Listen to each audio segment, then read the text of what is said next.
So if this video sounds bad or is super short, I'm sorry. I needed to reinstall Windows over the weekend and I've been trying to get it back to normal for days. But it's still extremely weird and messed up at this point, and I have like half a day before this video has to go live, and I just got the ability to cut audio again. So let's see what I can do on a time crunch like this. But first, let's thank one of my patrons. Congrats to Cinemus Prime, who actually just clarified what he wanted me to say if he wins. But this is my show, and I do what I want. And I will say that this figure was a lot better than I was anticipating. I still refuse to say it's commander value, but if it was $65, I do see it as being better than the average leader. And yes, Cinemus, I agree that it's cool that when this doesn't have a trailer, he does have a unique alt mode that stands apart from Hot Rod's normal one. Anyways, it's Legacy United Beast Machine's Cheetor. But first, your likes!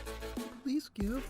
And if you enjoyed this video by the end and you aren't subscribed already, please consider it. You know what's ironic about all this is this thing got leaked like a month ago when it showed up in stores for some people before it was ever revealed. And I always planned to do a video covering that, but I just never got the chance by the time that these things were showing up at online retail. I bought mine on the Big Bad Toy Store, and the next day before it had shipped yet, I went to my local Walmart and they had 4 of these. I guess no one wants them. As they shouldn't. But man, I could have saved myself the shipping if I just checked there first. And originally I was planning for weeks to make a video of the leaks and reveals today where this was going to feature. But then this thing showed up and it's an absolute Happy Meal toy. So I figured this is far more doable in the time that I have. Now let's just point and laugh at this loser. I absolutely love the fact that they were like, so Beast Machines is a hideous sin that only one person on Earth ever loved, who I had to block from commenting on this channel because literally anytime someone mentions Beast Machines on the whole of the internet, it was like she would receive a psychic wave and would just know it happened and where, descending upon any negative conversation about it from on high with a wrathful vengeance that I quite frankly tried to tolerate for a very long time until she cussed out one of you guys one too many times, and I was forced to seal her away, never to release her again for 1,000 generations. There is no joke. This is just something that happened in mildly exaggerated language. If you've ever had a negative thought out loud about Beast Machines on the internet, you probably know who I'm talking about. And since no one ever loved it, and its visual design was like a window into hell, in order to bring that back and try and sell it to the masses again, what if we made it cute? Yeah, they've taken this abomination from the unholiest recesses of the human psyche, and using a sunny yellow paint scheme and chipified proportions, they turned it into something that I would call unheinous. He's so tiny and bulbous. He looks like a baby version of Primus's Mistake. And I do have to hand it to them, it's pretty clean. They took a design that cheated like a motherfucker in the show to transform, and they made it into a very kibble-light robot mode, who has octopus suckers for abs. You can take the character out of the abomination, but you can't take the abomination out of the character. He's pretty monotone with very little paint, but what's there is relatively complex. Unfortunately, he has these pegs sticking out the sides of his armpits and his thighs, and we will get to why those suck even harder than I'm letting on right now in just a bit. But let's just say that it's fitting that this figure got a version of the bubonic plague like that. Still horrifying is his face. I've seen pictures where it seemed like they'd fixed a lot of this by giving him bigger, flatter eyes that looked like they were LED screens, so he was more a cutesy little robot toy, but in my hand, they're still beady and off-putting. I also swear he's a bit wall-eyed. And the xenomorph shape of his head is still really unpleasant. Honestly, if you ask me, Xenos aren't really all that scary. Meanwhile, this is what terror looks like. Well, terror and constipation. So I don't hate the look of this thing anywhere near as much as I thought I was going to. Honestly, it's kind of endearing. Like a pug. Something that's ugly enough to be pathetic rather than painful. Then for accessories, he's got his swords.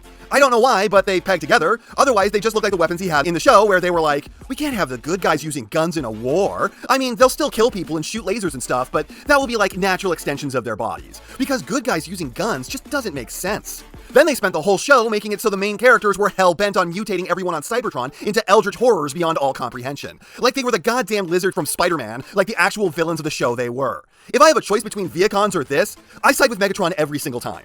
What was I saying? Oh, right. They're swords, they're fine. For some reason, they have these pegs on them that seem to exist specifically to stop you from clipping these together and using them like scissors. So what is the point of pegging them together at all? You can set them up like a bow. He never had a bow in the series, but you can do it. These are fine. It's what he had in the show. I'm just a bit confused by some of the decisions made here. Articulation is odd. I mean, obviously, look at him. Head is on a ball joint that basically only swivels, shoulders pull significantly less than a 90, and his armpit pegs get in the way while using the forwards and backwards, plus they might scuff the green paint. Elbows pull slightly more than a 90, no wrists, no waist, but you can get something of an ab crunch if you untransform it. Be careful not to unpeg the tail when you do though. Hips are unimpeded to the side, hyper unimpeded back, and they'd be hyper unimpeded forwards if it weren't for the swollen lymph nodes again. But they pull a 90 nonetheless. This is going to be a weird one. Maximum knees. And massively more than 90 knees. Or does this count as ankle tilt up? Outside of that, nothing on the feet. So the legs are pretty good, but the peg pimples on the thighs and arms really get in the way. And overall, I'd say that he's below average, but not by a lot. As for transformation, normally I wouldn't show you every step, but when it's this insultingly easy, I feel the need to exhibit all of it. Bend the knees slightly more than they were already bent. Flip the cheetah feet down over the hands. They do not hide the fists at all. Flip the cheetah head up over his noggin. It does not hide the head at all. Hinge the ab crunch down, making sure to keep your thumb on the tail joint so it doesn't pop out. There are going to be so many people who lose this piece. And peg the bubonic plague into his groin and pecs. And here's where we get to the part that really pisses me off about these things. Their entire point, their whole reason for existence is to make the articulation of the beast mode worse. Seemingly just so that way they can put a bigger number on the back of the box. We receive articulation and you receive steps. If I wind up keeping this thing, I will be clipping those stupid pegs off. What sane person wouldn't? Anyways, the beast mode is also pretty cute. I mean, he has his own face hanging out of the bottom of his neck, like a skinwalker partially their way through their metamorphosis, so pretty much exactly what he is. But he's squat and he's gangly and he's got big feet. He really looks like the baby version of this character with all of the...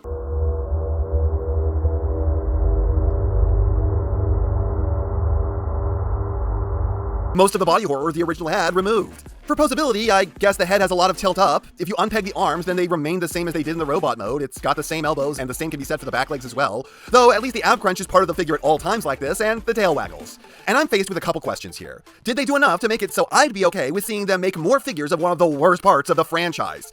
I know a lot of people have been trying to reevaluate Beast Machines for a few years now, and a lot of them really want to insist that no, it's actually a really good show. But I watched it again just a few years ago, wondering if my childhood memories of it were wrong, and that it was better than I remembered it being. And I can safely say that no, it's not. Even divorced from the series that came before it, it's still very badly written, with miserable characters who don't act consistently. It's sinfully ugly. It's plotting, it takes too long to get where it's going, and it has the worst music in the franchise. Stop pretending this is good. I love techno. This is bad techno. Like, extremely bad techno. And I swear there are only like 3 songs in the whole show, and they just play them over and over and over and over and over and over and over and over and over and over until you want to rip your fucking ears off. And the answer to this first question is, maybe. If they keep doing them all at the cheapest price point and they keep going out of their way to make them as cute as possible, I might be tempted. If they do the Viacons in a larger size class, I could be cool with that too, though I can't say that I'm really all that interested in a Tankor, but considering that this is a core, Tankor might be a deluxe, so at least one of those wouldn't waste too much of my money. And the second question is, do I think that this particular figure is worth it? And I'll be honest, I don't know.